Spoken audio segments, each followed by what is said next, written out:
We have a problem on our hands. We have a huge problem. South Africans do not want to cut sugarcane. Hewlett's has a problem. Lunatic Chronicles, it's a glorious occasion. South Africans do not want to cut sugarcane. So now that the foreigners have left the country, we now have jobs. We have opportunities that South Africans are turning down. Jobs that South Africans are refusing because South Africans feel such jobs are not for them. They will not be cutting sugarcane. There will not be cane cutters. Do you understand? So what do we do now?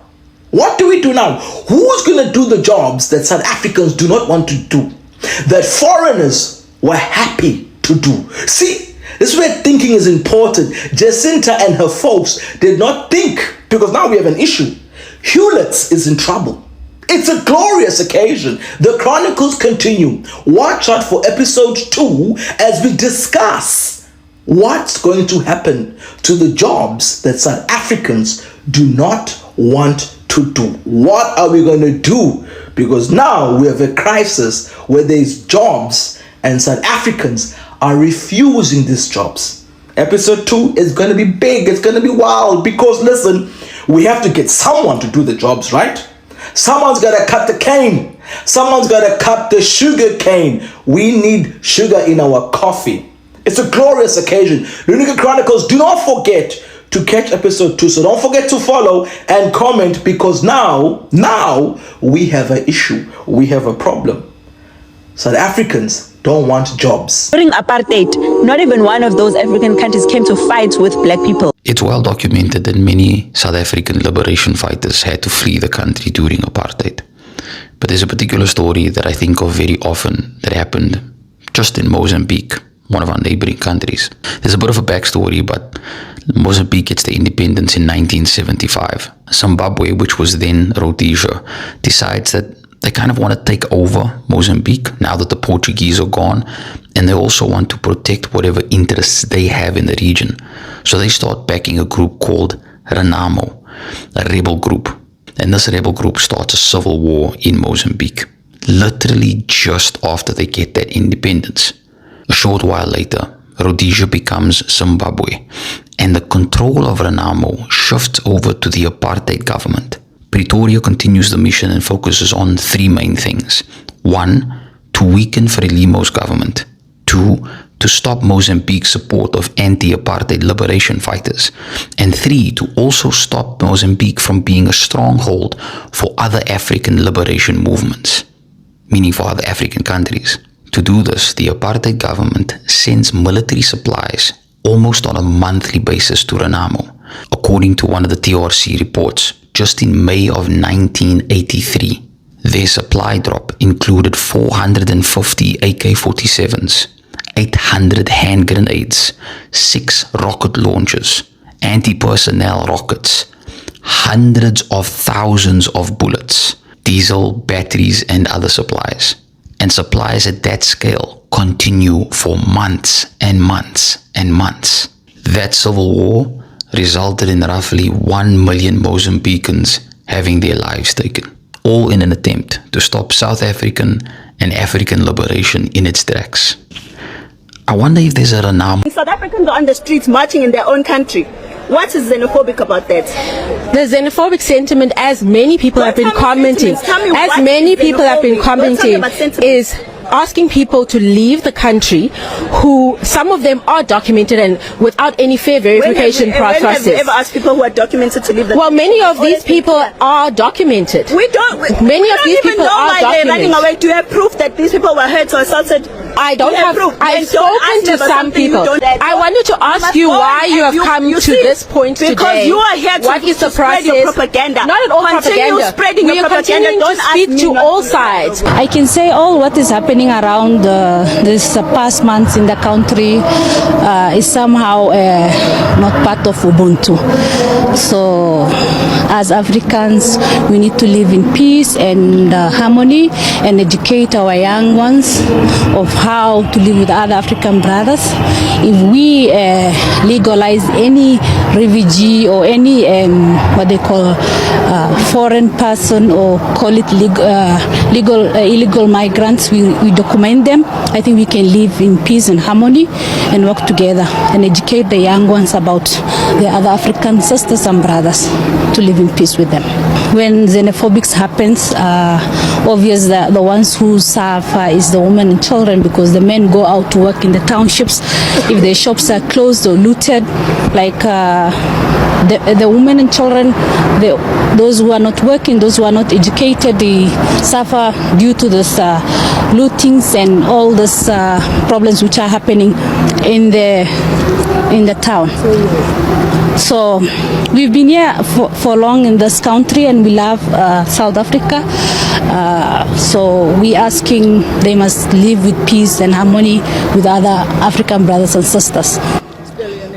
First and foremost, we've come out today to reclaim the streets from those in our society who put forward the most backwards and reactionary counter-revolutionary politics that blames the poor, scapegoats migrants, the unemployed and the homeless for the crisis confronting the working class and our people across this country. And our position is that those who hold and wield economic power and political power over society are the ones who are to blame for the crisis that we are confronted by, in the form of unemployment, in the form of landlessness, of homelessness, in the form of hunger, precarity, and all manner of social ill and injustice that flows from that. And so we reject, first and foremost, the idea that the poor amongst us, that migrants amongst us are to blame for that crisis. And indeed, we are here to reclaim the streets from those who would terrorize ordinary working class and poor people simply for trying to eke out a living and to get by. What is happening now is the people not understanding the cause of the problem, because the cause of the problem is not our African brothers. The cause of the problem is our government that is corrupt and not doing anything about the corruption. Because if we can unite and stand together as African and fight for our minerals to stay in Africa, I think we can have enough to feed us all. We know that there is a problem of jobs, there is a problem of crime and everything. The crime is happening in every country in Africa, and it's the thing that we have to fight to make the government to be accountable of it.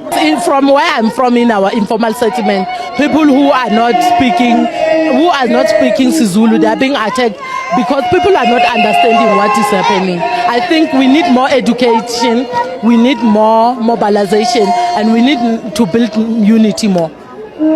Yeah, we are countering the ongoing xenophobic attacks and the intimidation of the migrant communities with this ongoing vigilantism. Actually, it is not only around one issue. We are raising a number of issues. That is why there's a different departments that we are targeting, raising a number of issues. One being the issue of xenophobia, the other critical issue being the issue of the amendment to the Prior Amendment Act. Okay, if you're saying there is a part of them around us or in the midst of us, that's what we don't know, but that's not what we want. Today we are because we are against xenophobia. Our people is our people, and it doesn't define us by color. We are all South Africans. So the xenophobia attacks, we are against that. That's part of what the march is about today. It's against xenophobia and against the power amendments. That's what we're doing here today. So for me, we're all the same. We're all from South Africa, and we're all Africans. They must start there where the corruption starts, by Home Affairs. They must start there, they must start by the borders. But they mustn't come here and remove our people. That needs place, and that's in our country already. You see it again. This is another store. I think what they are doing now is Operation Loot and Loot. Operation Loot Foreigner Store. That is what is going on right now in South Africa. Look at it, another store being looted. Another store within the close of how many hours? Another store is being looted in South Africa. This is not Operation Loot and Loot. This is no more match and match. These guys are now looting. They are now looting every store that they see, whether you're a foreigner, whether you're not a foreigner, any store, because the hunger is now increasing. The laziness is increasing. The unemployment that have affected their brain, or will I say, the laziness that have affected their brain is now making them to loot. It's now forcing them to loot. They are now looting any store that they set their eyes on. Video. This one now, they are now looting it.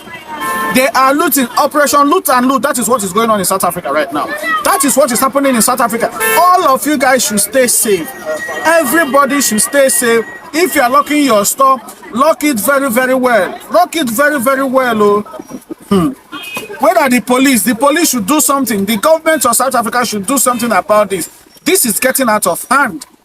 This is really getting out of. We have a major breaking news as one of the biggest factory in South Africa is in Section 189 consultation process to shut down completely its 1 billion rands company. Premier Food has begun a Section 189 consultation process to shut down its 1 billion rands fruit product Western Cape canning factory in South Africa. And according to reports, the closure threatened roughly 4,000 direct and indirect jobs in part local fruit farmers, and it's current under review by the Competition Commission. And one of the major reasons as well, according to what they say, it is because they are having a global demand declining and dropping international revenue. And US also contributed by adding their US tariff impose on exports, affecting a plant that exports roughly 90% of its canned food. Let me know what you think in the comment section and follow for more, because at the end of the day, South Africans, we keep still saying they're not seeing anything wrong. Over 4,000 people are going to be losing their jobs. I'll see you in my next one.